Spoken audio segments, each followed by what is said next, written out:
Hi, welcome to Telangana exams YouTube channel. కొత్తగా మన channel చూస్తున్న వాళ్ళు ఎవరైనా ఉంటే దయచేసి మన ఛానల్ని సబ్స్క్రైబ్ చేసుకోండి. అలాగే పాత వాళ్ళు సబ్స్క్రైబ్ చేసుకుని వాళ్ళు ఎవరైనా ఉంటే సబ్స్క్రైబ్ చేసుకోండి. అలాగే ఈ వీడియోని లైక్ చేయడం మాత్రం మర్చిపోవద్దు ఎట్టి పరిస్థితిలో కూడా. ఇక మీ అందరికీ కూడా అడ్వాన్స్డ్గా కొత్త సంవత్సరం 2025 శుభాకాంక్షలు చెప్తున్నాను. మీరంతా కూడా ఈ కొత్త ఏడాదిలో మరిన్ని విజయాలు సాధించాలని నేను నమ్ముకునే నా దైవమైనటువంటి ఆ సీతారామచంద్రులకి మనసారా కోరుకుంటున్నాను. ఇక కొత్త ఏడాది 2025కి ఇంకా 2 రోజుల టైం మాత్రమే ఉంది. మీ లక్ష్యాలని ఏం నిర్ణయించుకున్నారు? అలాగే జనవరిలో మళ్ళీ జాబ్ క్యాలెండర్ రెడీ అవుతుంది, మీ అందరికీ తెలుసు. తర్వాత ఎస్సీ వర్గీకరణ సంగతి తేలగానే తమ శాఖలో ఖాళీల సంఖ్యను కూడా ప్రకటించడానికి అన్ని ప్రభుత్వ శాఖలు రెడీ అయ్యాయి. అందుకు మీరు ప్రిపరేషన్లో ముందుండటానికి మనం తెలంగాణ ఎగ్జామ్స్ యూట్యూబ్ ఛానల్లో వీడియోలు అనేవి ముందుగానే అందిస్తూ వస్తున్నాను. అలాగే జనరల్ స్టడీస్కి సంబంధించినటువంటి కామన్గా ప్రిపేర్ అవ్వడానికి మీకు 2 వీడియోలు ఆల్రెడీ ఇచ్చాను.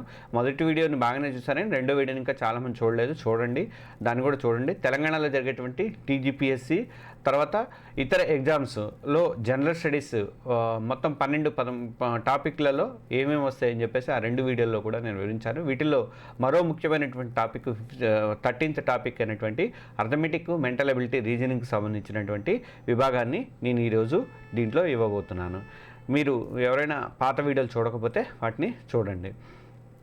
అయితే మనకి అర్థమెటిక్, రీజనింగు, మెంటల్ అబిలిటీ ఇవన్నీ కూడా కంపల్సరీగా మనం విజేతలుగా ఏ ఎగ్జామ్స్కి అయినా సరే విజేతలుగా నిలవడానికి ఇవి చాలా కీలకమైనటువంటివి.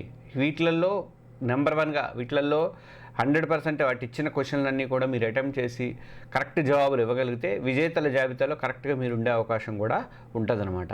అంటే మెంటల్ అబిలిటీ, రీజనింగ్కి అంత ప్రయారిటీ ఉందని చెప్పేసి మీరు అర్థం చేసుకోవాలి. అర్థమెటిక్ విభాగం గురించి మొదట నేను చెప్తాను, ఒకసారి చూడండి.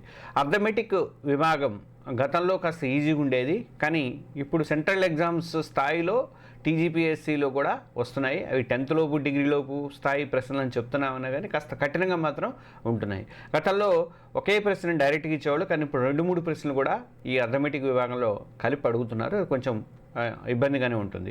అసలు అర్థమెటిక్ విభాగం కింద టీజీపీఎస్సీ లేదా పోలీస్ ఉద్యోగాల్లో ఏ లెసన్స్ నుంచి ప్రశ్నలు వస్తున్నాయన్నది ఒకసారి చూద్దాము.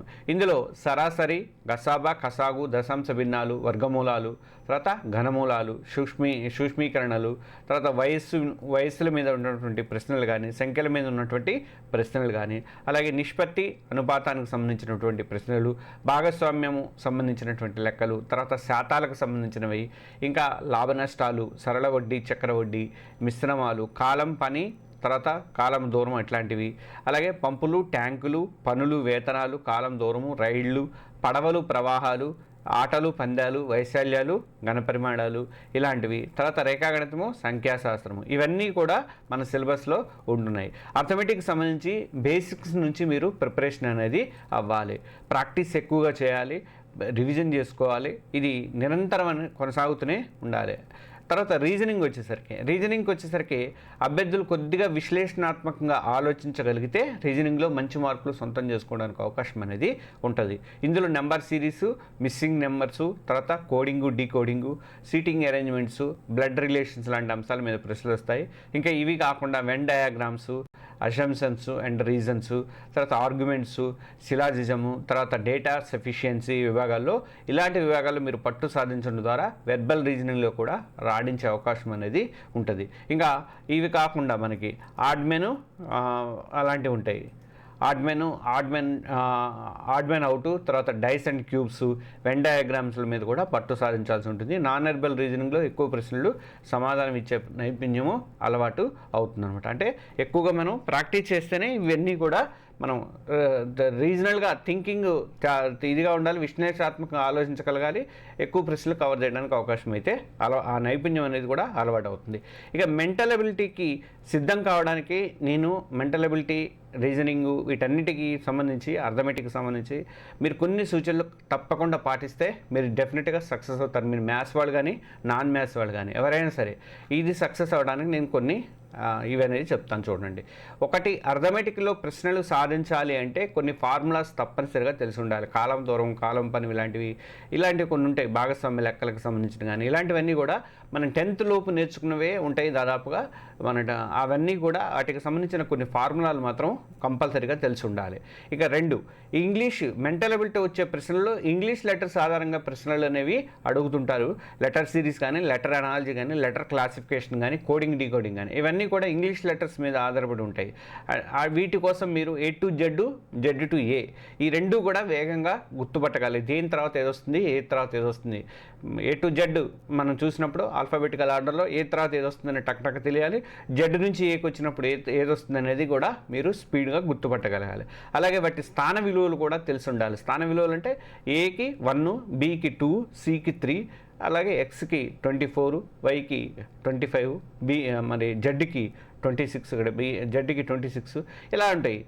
ఇది కాకుండా మనకి ఇంకా ఇటు నుంచి రివర్స్లో కూడా చేసుకోవాల్సి ఉంటుంది. A25, A25, 26, B25 ఇది కొంచెం తప్పులు పడేమో చూసుకోండి. అలా మనం అంటే ఇటు నుంచి రాసిన నెంబర్ 1 2 3 4 అని, అటు నుంచి రాసినా కానీ 1 2 3 4 అని ఏ విధంగా అయినా సరే వాటిని టక్కన గుర్తుపట్టే సామర్థ్యం అనేది మీలో కావాలి. ఇంకా ఇవి కాకుండా అలాగే A to Z నుంచి A వరకు కూడా రివర్స్ సంఖ్యలు కూడా గుర్తుండాలి. A25, B ఇలాంటివి కూడా. ఇక 4th పాయింట్ ఏంటంటే శాతాలు, నిష్పత్తులు, తర్వాత సగటు, తర్వాత లాభ నష్టాలు, కాలము దూరము, డేటా వివరణలు, ఇలాంటి వాటన్నిటి ప్రశ్నలు కూడా మీకు షార్ట్ కట్స్ అనేవి తెలిసి ఉండాలి. షార్ట్ కట్స్ ట్రిక్లు ఉపయోగించే తొందరగా ఈ లెక్కలన్నింటినీ మీరు పూర్తి చేయగలుగుతారు. మీకు దీనికి సంబంధించిన వీడియోలు మీరు కోచింగ్ తీసుకుంటే ఓకే, కోచింగ్ తీసుకోకపోతే దీనికి సంబంధించిన వీడియోలు చాలా వరకు మనకి యూట్యూబ్లో అవైలబుల్ ఉంటాయి. వాటిని ఒకసారి చూసుకోండి. మీరు షార్ట్ కట్స్ తెలుసుంటే చాలా ఈజీగా ట్రిక్లు ఉపయోగిస్తే చాలా ఈజీగా మీరు మెంటల్ ఎబిలిటీ దానికి సంబంధించినటువంటిది తొందరగా పూర్తి చేయగలుగుతారు. ఇక 5th పాయింట్ ప్రకటనలు, వాదనలు, ప్రకటనలు, ముగింపు, ప్రకటనలు, చర్యలు, తీర్మానాలు, ఇలాంటి అన్నీ కూడా లాజికల్గా ఆలోచించాలి. మీలో విశ్లేషణాత్మక సామర్థ్యం ఎక్కువగా ఉంటే వాటిని ఈజీగా చేయగలుగుతారు. లాజికల్గా ప్రాక్టీస్లోనే వస్తుంది అంత ఎక్కువగా కూడా. ఇంకా 6th పాయింట్ వచ్చేసరికి వర్గమూలాలకు సంబంధించినటువంటి ట్రిక్స్ కూడా నేర్చుకోవాలి. 1 నుంచి 60 వరకు సంఖ్యలకు వర్గాలు ఈజీగా తెలిసి ఉండాలి. ఇంకా 7th పాయింట్ అర్థమెటిక్ రీజనింగ్ విభాగాన్ని మనం మొదలు పెడుతున్నామంటే, అంటే మీరు ఎగ్జామ్లో మొదలు పెడుతున్నారంటే మీకు టైం సెన్స్ అనేది కంపల్సరీగా ఉండాలి. లేకపోతే అంటే ఒక టైంలోపు, ఒక అర్ధగంటలోపు చేయాలి, లేకపోతే ఒక 20 నిమిషాలు చేయాలి, ఒక 10 నిమిషాల్లో చేయాలని మీరు ఒక టార్గెట్ పెట్టుకొని చేయకపోతే అది చేస్తున్న కొద్దీ వెళ్ళిపోతూ ఉంటుంది. మీకు 3 గంటల ఎగ్జామ్ అయితే 3 గంటలు కూడా దానికే వెళ్ళిపోతూ ఉంటుంది. అందువల్ల కంపల్సరీగా మీరు ఈ ప్రశ్నలకు సమాధానం గుర్తించాలి, నిర్ణీత టైంలోపే గుర్తించాలి. లేకపోతే టైం అంతా కూడా ఆ కేటగిరీకే అయిపోతే మిగతా వాటిలో మీరు దెబ్బతినే అవకాశాలు ఉంటాయి. అందుకనే ట్రిక్స్ తెలియాలి, షార్ట్ కట్స్ తెలియాలి, సూత్రాలు తెలియాలి. ఈ 3 పద్ధతులు పాటిస్తేనే మీరు ఈ విభాగంలో ఎక్కువ మార్కులు తెచ్చుకోవడానికి అవకాశం అనేది ఉంటుంది. ఇంకా 8th పాయింట్ ఏంటంటే, 8th పాయింట్ రెగ్యులర్ ప్రాక్టీస్లతోనే మీకు టైం మీద పట్టు అనేది వస్తుంది. వేగంగా ఖచ్చితమైనటువంటి సమాధానం గుర్తించాలి అంటే రెగ్యులర్ ప్రాక్టీస్ అనేది డే 1 నుంచి, ఈ రోజు నుంచే మీరు మొదలు పెట్టండి. లాస్ట్లో చూసుకుందాము, లేకపోతే మనకు మ్యాథ్స్ స్టూడెంట్లో మనకేంటి అట్లాంటివన్నీ పోతే, ఆ ధోరణి పోతే మాత్రం కష్టం అవుతుంది. అందువల్ల కంపల్సరీగా డే 1 నుంచే స్టార్ట్ చేయాలి. ఇంకా 9 మీ బలాలు అంచనా వేసుకోవడానికి తప్పనిసరిగా మాక్ టెస్ట్లు అనేవి ప్రాక్టీస్ చేయాలి. చాప్టర్ వైజ్ మాక్ టెస్ట్లు రాసుకుంటేనే మీకు ఉపయోగం అనేది ఉంటుంది. వీలైనన్ని ఎక్కువ పద్ధతుల్లో కూడా ప్రాక్టీస్లు అనేవి చేయాలి. ఒక టాపిక్కి సంబంధించి 4-5 రకాలుగా కూడా ఒక ప్రశ్నలు అనేవి అడిగే అవకాశం ఉంటుంది. అవన్నీ కూడా మీరు ముందు నుంచి ప్రాక్టీస్ చేయాల్సి ఉంటుంది. ఇక 10th లాస్ట్ క్వశ్చన్, ఇదేంటంటే కాంపిటేటివ్ ఎగ్జామ్స్కి ప్రిపేర్ అవుతున్న వాళ్ళు కంపల్సరీగా అర్థమెటిక్, రీజనింగ్, మెంటల్ ఎబిలిటీకి సంబంధించి ప్రతిరోజు కనీసం 1 గంట నుంచి 3 గంటలైనా సరే ప్రిపరేషన్ అనేది అవ్వాలి. మ్యాథ్స్ అభ్యర్థులైనా సరే, నాన్ మ్యాథ్స్ అభ్యర్థులైనా సరే డైలీ ప్రిపరేషన్ అనేది కంపల్సరీగా కొనసాగిస్తూనే ఉండాలి. ఇప్పటి నుంచి మీరు ప్రాక్టీస్ అనేది చేస్తూ ఉండాలి. ఎంత ప్రాక్టీస్ చేస్తే అంత మంచిది. ప్రాక్టీస్తోనే వాటి మీద మీరు పట్టు సాధించాలి తప్ప పట్టి మీరు ఏం చేయలేరు. కాబట్టి నేను చెప్పా కదా ఇందాక, ట్రిక్స్, షార్ట్ కట్స్, సూత్రాలు, ఈ 3తో పాటుగా ఎక్కువగా ప్రాక్టీస్ చేయటం వల్ల వీటన్నిటి మీద కూడా మీకు అవగాహన అనేది వస్తుంది. ఇక మెంటల్ ఎబిలిటీకి సంబంధించి, రీజనింగ్కి సంబంధించి రెఫరెన్స్ బుక్స్ ఏవి అని అంటే 100% మెంటల్ ఎబిలిటీకి సంబంధించి కానీ, రీజనింగ్కి సంబంధించి కానీ ఆర్ఎస్ అగర్వాల్కి మించినటువంటి బుక్స్ ఏమీ లేవు. మెంటల్ ఎబిలిటీకి స్టాండర్డ్ బుక్స్ కావాలి. కేవలం పర్సనల్ ప్రాక్టీస్ చేస్తే సరిపోదు, ఇది కంపల్సరీగా థీరీ చూసుకోవాలి. ఆయా లెక్కలకు సంబంధించినటువంటి వివరంగా థీరీ ప్రాక్టికల్స్ ఉన్న బుక్స్ మాత్రమే మీరు కొనుక్కోండి. అర్థమెటిక్, రీజనింగ్కి రెండింటికి కూడా ఆర్ఎస్ అగర్వాల్కి మించినటువంటి బుక్స్ ఏవి కూడా లేవు. గతంలో ఇంగ్లీష్లో ఉండే, ఇప్పుడు తెలుగులో కూడా దొరుకుతూనే ఉన్నాయి కాబట్టి ప్రాబ్లం లేదు. వాటి లింక్స్ అనేది నేను వెబ్సైట్లో పెడతాను, చూసుకోండి ఒకసారి. ఆర్ఎస్ అగర్వాల్కి సంబంధించి quantitative aptitude for competitive examinations అనేది ఒకటి ఉంది. ఆర్ఎస్ అగర్వాల్కి సంబంధించి మళ్ళీ ఈ రీజనింగ్లో a modern approach to verbal and non verbal reasoning అనేది 2 బుక్స్ ఉన్నాయి. ఆ 2 బుక్స్ కొనుక్కోండి. ఇవి కాకుండా ఏమండి ఆర్ఎస్ అగర్వాల్ అంటే మాకు అది తెలిసిందే కాబట్టి ఇంకో పుస్తకం ఏదైనా సజెస్ట్ చేయండి అంటే ఉప్పాల శివాజీ గారు వాళ్ళు రాసినటువంటి అర్థమెటిక్ రీజనింగ్ బుక్స్ ఉన్నాయి. వీళ్ళు ఆర్ఎస్ అగర్వాల్ బుక్స్లో బిట్టు రాసామని చెప్పేసి దాంట్లో మెన్షన్ చేశారు, కంపల్సరీ బుక్ మీద మెన్షన్ చేశారు.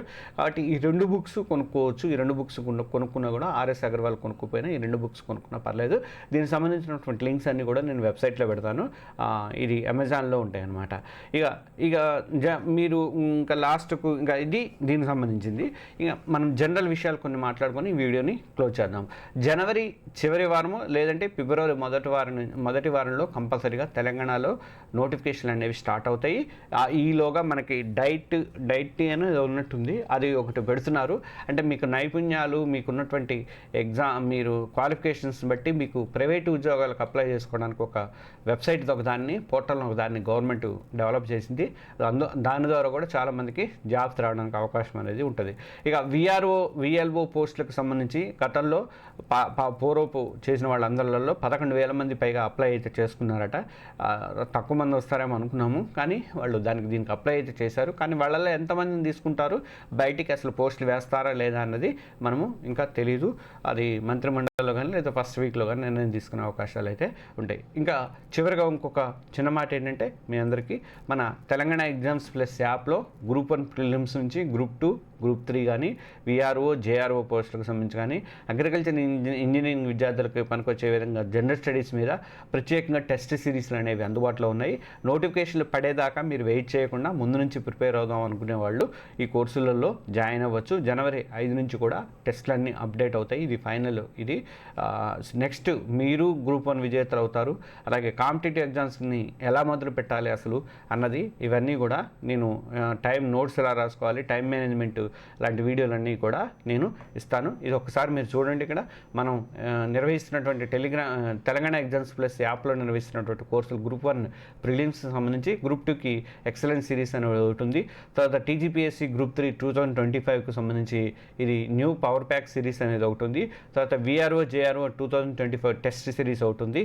ఇది ఒకవేళ పోస్టులు పడకపోతే మాత్రం గ్రూప్ 3లో వీటిని విలీనం చేస్తాము. ఇక టీజీ పోలీస్ కానిస్టేబుల్కి సంబంధించింది ఒక కోర్సు, టీజీ సబ్ ఇన్స్పెక్టర్స్కి సంబంధించినటువంటి కోర్సు ఒకటి, తర్వాత ఫారెస్ట్ బీట్ ఆఫీసర్లకు సంబంధించిన కోర్సు ఒకటి, తర్వాత కరెంట్ అఫైర్స్ 365 డేస్కి 100 రూపీస్కి ఉండేటువంటి కోర్సు ఒకటి. ఇవన్నీ కూడా ఉన్నాయి. కొన్ని అవైలబుల్గా ఉన్నాయి.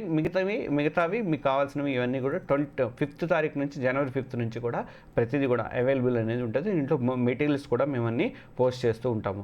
వీటిలలో ఎవరైనా ఇంట్రెస్ట్ ఉంటే జాయిన్ అవ్వండి. మనం గ్రూప్ 3కి బాగా మంచిగా బెనిఫిట్ పొందారు. మీరు ముందు నుంచి ప్రిపేర్ అయితే మీకు బెనిఫిట్ అనేది ఉంటుంది. ఎందుకంటే లెసన్ వైజ్ మాక్ టెస్ట్లు ఉంటాయి కాబట్టి అవి రాసుకోవడానికి అవకాశం అనేది ఉంటుంది. ఇక నెక్స్ట్ మనం 3-4 కాంపిటేటివ్ అసలు గ్రూప్ 1 విజేతలు కావడానికి, తర్వాత కాంపిటేటివ్ ఎగ్జామ్స్ ఎట్లా మొదలు పెట్టాలి, నోట్స్ ఎట్లా రాసుకోవాలి, టైం మేనేజ్మెంట్ ఎలా చేసుకోవాలి, రోజువారీగా సిలబస్ చార్ట్లు ఎలా తయారు చేసుకోవాలి, ఇవన్నీ వీడియోలు కూడా నేను కొత్త సంవత్సరంలో ఇస్తాను. 2వ తారీఖు 3వ తారీఖు నుంచి ఇచ్చే ప్రయత్నం అనేది చేస్తాను. Thank you for watching this video. మీ అందరికీ కూడా అడ్వాన్స్డ్గా 2025 నూతన సంవత్సర శుభాకాంక్షలు. అలాగే please subscribe our Telangana exams YouTube channel and వీడియోని లైక్ చేయడం మాత్రం మర్చిపోవద్దు. ఇది ఇవాళ రీజనింగ్, మెంటల్ ఎబిలిటీకి సంబంధించినటువంటి వీడియో. మిగతా 2 వీడియోలు కూడా ఈ కింద లింక్లో చేస్తాను, పక్కన కూడా పెడతాను. మీరు కంపల్సరీగా చూడండి వాటిని కూడా. Thank you.